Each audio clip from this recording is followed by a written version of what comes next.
Hello friends, welcome back to my YouTube channel Shri Krishna auto. Friends, இது பார்த்தீங்கன்னா Ashok Layland BS4. இந்த வண்டி கம்ப்ளைண்ட் பார்த்தீங்கன்னா EDC ஒயர் வந்து கம்ப்ளைண்ட்டு. அதே மாதிரி பார்த்தீங்கன்னா வண்டி சரியாக ரேஸ் ஆக மாட்டேது, பிக்கப் ஆக மாட்டேது, டிரைவர் சொல்கிறாரு. அதனால நம்ம இன்றைக்கி பார்த்தோன்னா EDC ஒயரிங் பண்ண போகிறோம். இது என்ன பழைய ஒயரை வெளியே எடுத்து கம்ப்ளைண்ட் பார்ப்போம், என்ன ஒயர் எதுனா ஷார்ட் இருக்குதா என்ன ஏதுன்னு. ஒயரை பிரிச்சுலாம் கம்ப்ளீட்டாக பார்ப்போம். இது பார்த்தீங்கன்னா ஒயர்லாம் பிரித்து பார்த்துருக்கோம். பார்த்தீங்கன்னா ஒயர் ஒன்றுக்கா ஒன்றா ஒட்டின்னு இருக்குது. அதனால் இந்த ஒயர்லாம் கட் பண்ணி விட்ட போகிறோம்.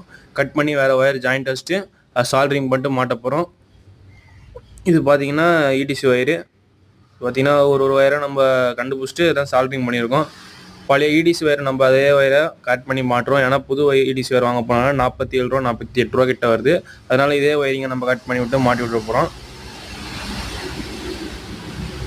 பார்த்தீங்கன்னா கம்ப்ளீட்டாக வந்து நம்ம பிரித்து ஒன்றொரு ஒயராக பார்த்துருக்கோம்.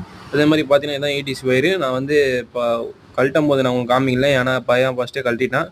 அதே மாதிரி இது பார்த்தீங்கன்னா ரிலே பேஸு, அதுக்கப்புறம் ஃபியூஸ் கேர் பேஸு எல்லாமே கம்ப்ளீட்டாக புதுசாக போட்டிருக்கோம். கம்ப்ளீட்டாக வந்து நம்ம பிரித்து வேலை பார்த்துருக்கோம். Thank you friends. வீடியோ பிடிச்சிருந்தா லைக், சப்ஸ்கிரைப்.